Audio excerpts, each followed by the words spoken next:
Hi guys! Magandang gabi! Welcome back po dito sa Gandara SRU channel for Showbiz Update. Andito na naman nga po akong muli nagbabalik. Ang nagmamaganda ninyong kachismosang Kim Pao, wala na pong iba.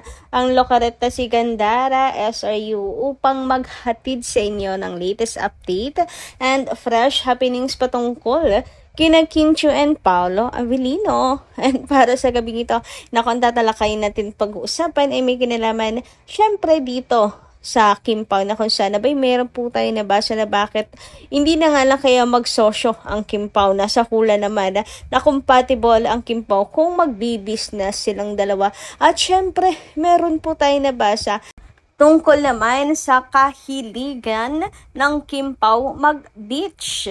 Kaya tumutok lamang po kayo hanggang dulo dahil pag-uusapan po natin ang tungkol dito. Pero bago po ang lahat, sa mga di pa nakaka-subscribe dito sa ating channel or bago lang kayo dito at ngayon lang bisita, i-click nyo na yung subscribe button natin, lalo na kung kayo ay Kim Pao fan at araw-araw ay naghahanap ng ayuda and malaman ang ganaps and events nila Kim and Paolo sapagkat nasa tamang channel na po kayo ngayon.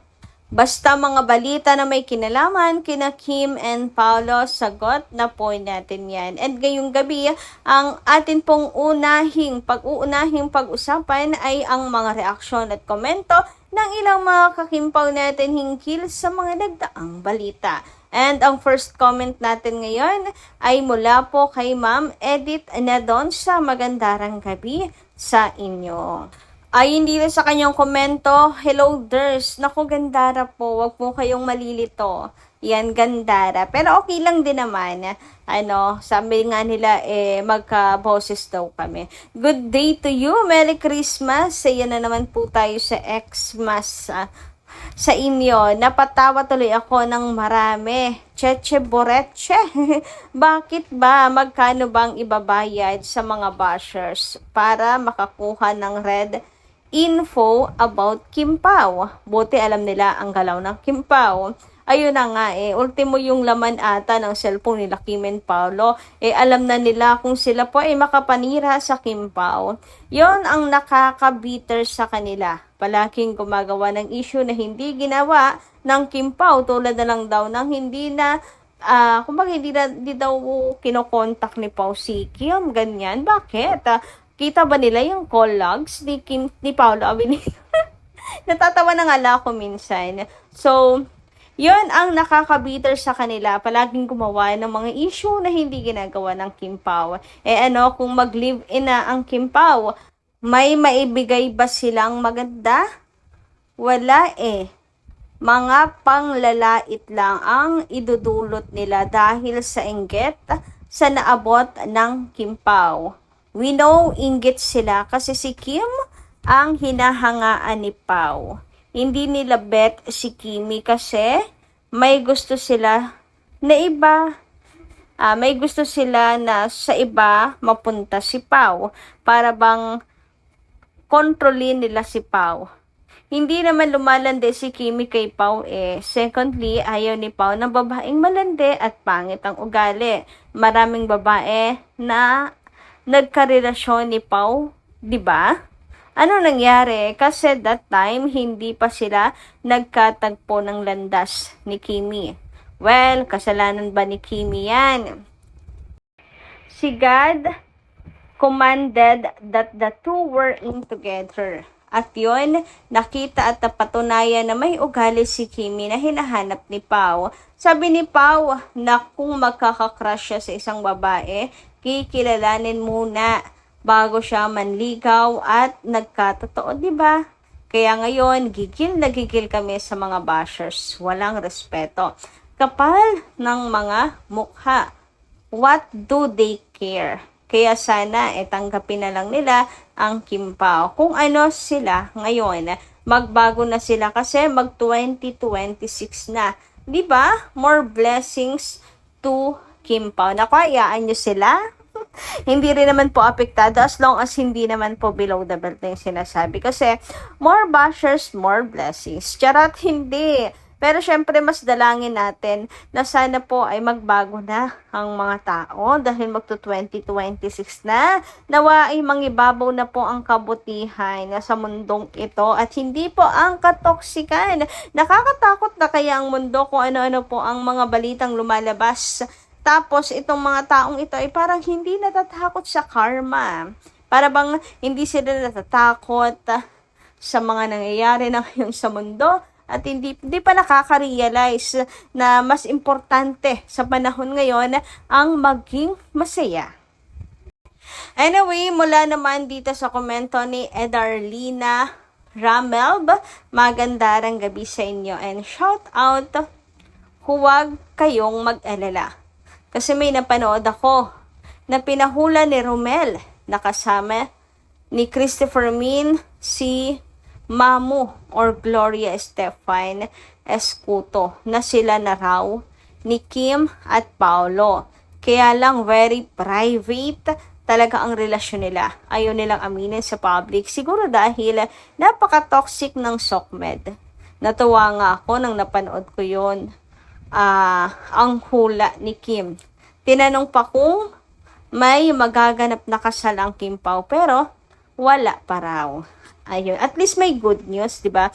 And speaking of they want na maging private lang talaga. Masasabi mo naman talaga kasi yung galawan nila like this. Etong nakikita nyo sa inyong mga screen. So, isang tabi na natin yung couple shoes. Huwag na nating isama yung kanilang adjust baon and kung at marami pang iba. Kahit dito na lang sa kung paano asikasuhin ni Kim Chiu si Paolo sa likod ng camera, kung paano niya asikasuhin nga si Pao na para bang meron siyang karapatan. Hindi ba paano niya alagaan si Pao? Dito pa lang kumbaga ay malaking ebidensya yung mga couple shoes and kung ano pa man, masabi na natin, sige, maliit lang na bagay. Eto, napakalaki nito. Malaking ebidensya para patunayan na may relasyon ang Kim Pao. Kasi bakit magpapaka-TANGA si Kim kay Paolo ng ganyan? Aasikasuhin, aalagaan, 'di ba? Kung wala naman pong sila. Hindi ganyan si Kim Chiu. Si Kimi hindi po yan nagpo-first move, 'di ba? Hindi po si Kim Chiu magpapakita ng motibo. So the way na ganito niya po asikasuhin si Pao, meaning meron siyang karapatan at meron ng sila. Samantala, dumako naman tayo dito sa comment ni Ma'am Lorna Dixon. Sabi niya rito, huwag kayong maniwala sa bashers. Mga demolition team, mga yan. Patahimikin nyo naman ang Kim Pao. Kahit ngayong Pasko lang. Magkasama sila sa Baguio, umuwi agad si Pao kay Kim. Hindi nagpaiwan sa Ilocos. Demolition team ang mga yan.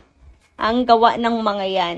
Ders and Gandara, parang maka-audious yata kayo. Grabe naman, hindi Laki ko nga, yun kasi yung mga po niya is parang laging may patama sa Kim Pao na para bang may ang layo nung sinasabi niyang makakimpaw siya tapos palihim niyang tinitira.